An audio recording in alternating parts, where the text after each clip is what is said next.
Hey everybody, it's Ed, and guess what? I have my friend Annette Newman with me. We happen to be together at the Canadian Burn Association in Calgary, and I kind of stole her away a little bit to come talk to me, and she agreed. And so those of you who don't know Annette, you've been around the block a few times, like for about 3 decades in the burn community, right? So she is no stranger to you all, I hope. And if you don't know her, you should get to know her. So she's a wealth of information for me. I'm still learning from her, and we'll probably for some time to go forward with all this. So anyway, but she has been a huge advocate and as well of the burn community, but also you're the Western Regional Coordinator for ABA for any kind of disaster-related incidents here. But she's also involved in like the Pediatric Pandemic Network. You're dealing with your state hospital association or a state hospital group as well. And I don't know. There's like so many different items on Annette's resume. I can't count it all. And what am I leaving out? What am I leaving out? Nothing of relevance to this discussion. Oh my gosh. Well, anyway. They're bored already. They're like, "Get on with it." So, just one other little side note here is, Annette was like one of my first people when I just started at ABA and was in Phoenix at the annual meeting. And here comes Annette and to introduce herself to me. So you're like one of my first people I got to get to know at ABA. So thank you for that. Of course. One of the things I want to lead off with her and get some of her expertise is you have been so experienced in this area, but what were some of the most pivotal maybe moment or moments, plural, or that really kind of changed or made a turning point in your career? All right, so definitely the first one would be joining my state disaster team and then joining a federal disaster team. Because what that did is it opened up this whole new world, right? Like I didn't know what I didn't know. And so I personally got moved by disaster when I joined a bigger disaster entity and could see the excitement, the response, the partners, how it interplayed with healthcare systems. The second was probably Dr. Jiang, because he asked me to coordinate the austere guidelines. And luckily I accepted, and so grateful to him because I was then able to get a better perspective and work with some of just the giants in the disaster world of burn care, some of which I knew, but some of which I didn't. So that was definitely pivotal. And then probably the thing that I learned the most from was the real disasters that the West has responded to. So Creek Fire, Aliamanu, Lahaina, and the LA fires. I mean, that was pivotal because it was learning. It was experience in the real world. Did you plan this? Did you plan this in your career at all? No. I wanted to fly, though. I didn't ever want to be a burn nurse. That was by accident. I wanted to fly. I wanted to crack chests in midair with my blonde hair in a onesie. And so I've always had this disaster kind of off-the-cuff spirit. But no, I didn't wake up and say I want to work with burn patients and do disaster. Yeah, that's kind of like me too. I didn't dream that I was going to be like in the medical and healthcare association world, and here I am. That was not in my forecast. High five. So, let me ask you this. So, from a nursing perspective, we talk a lot about excellence in burn, right? And what that means, but what does it mean to you as a burn nurse? What is excellence to you? So, as a nurse, yes. Right, we always, and as physicians too, we always talk about right patient, right place, right time, right? And so I think excellence to me means right provider, right place, right time. So looking at what providers are needed in order to provide the excellent care we always give to our patients. So whether, it be physical therapy, whether it be nutritionist, whether it be nursing, whether it be any of those specialty cares, and then also being, I think, humble enough to know that the right provider maybe needs to come from an external source. Like, when do we need psych? When do we need that mental and behavioral health care that perhaps we don't have that expertise within the burn center to do? So to me, excellence means being humble enough to know your limitations, and then also being aware enough to use your entire team to provide the care that our patients deserve. That is a really good definition. Thank you. I know in my introductory remarks a few minutes ago, I talked about you being the Western Regional Burn Disaster Coordinator for ABA.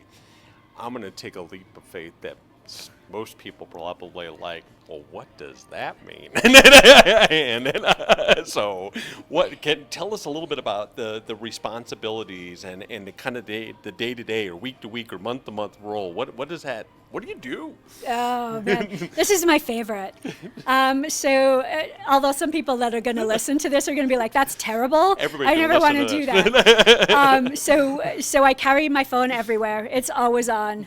I carry my computer everywhere. It's always on, because what the coordinators, the ABA coordinators, are tasked with is whenever a call comes in and somebody says, oh my gosh, there's a big fire and we need help, then we are tasked with providing that situational awareness to whoever asks us, and then activating our region for response. And so situational awareness is really important, right? So a part of that for us as coordinators is knowing bed availability, knowing where those beds are, knowing how much surge we have, being able to get providers maybe within that state or just outside the state on a text line, being able to push out mass notifications, and then being able to provide the folks that might get patients that are burned, that don't typically take care of a patient that's burned, right? Because that's scary.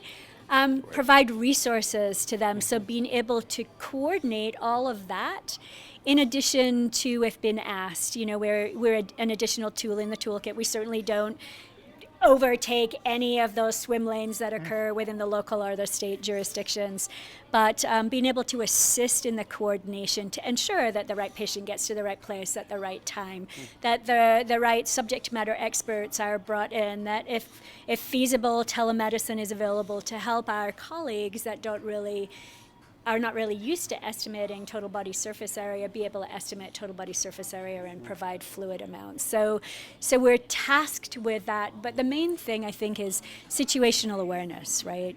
That situational awareness to states, to local jurisdictions, and to the ABA. Yeah, absolutely. Thank you for that, by the way. There's so much more, I guarantee you, that's behind the curtain on all of this, but that's a great overview. Burn disasters, in my mind, are not about if they will happen, but more about when they will happen, which makes readiness and challenging, and getting teams, trained and all of that. So from your perspective, and I think you've got a lot of experience in this area, is how do you keep teams engaged during long stretches of maybe when there is a low incidence, so when something happens, they know what to do? Or maybe that's not happening as regularly as we would like. What are your thoughts about that? It's a tough one, right? Because we're all putting out our own dumpster fires. There's a lot going on in our lives and everybody's lives. And so engaging teams, I think, is really important, especially now.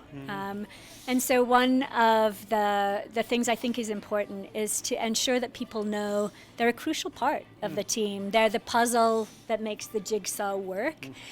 And so reminding them they're important, having regular touch bases. I can't speak to every region, but I can speak to the West, and we have a monthly meeting every Tuesday.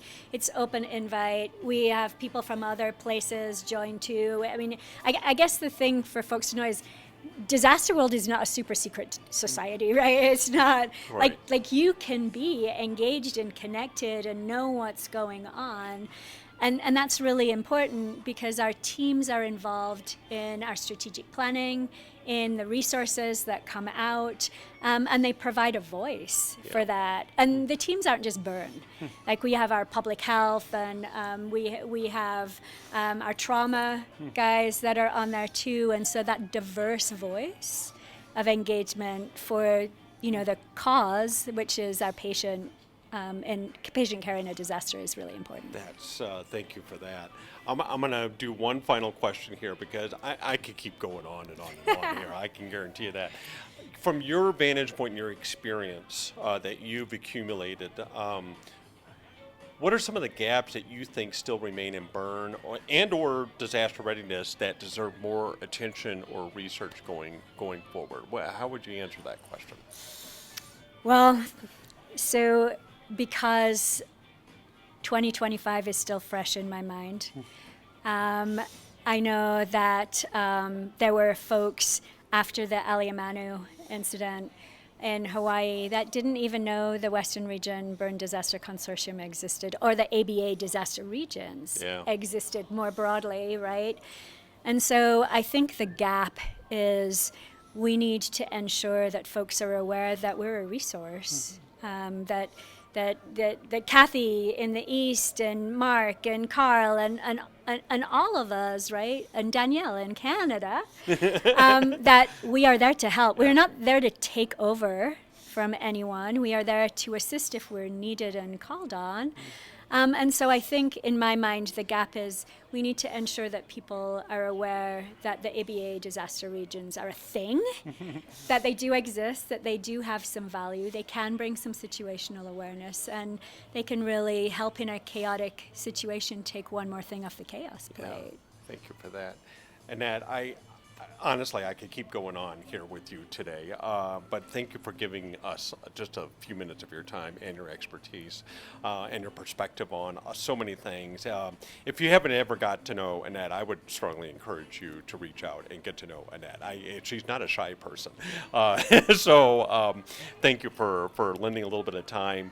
And until next month, more to come on things that I'm trying to bring all the great work you all are doing out there. So thank you, and talk to you soon.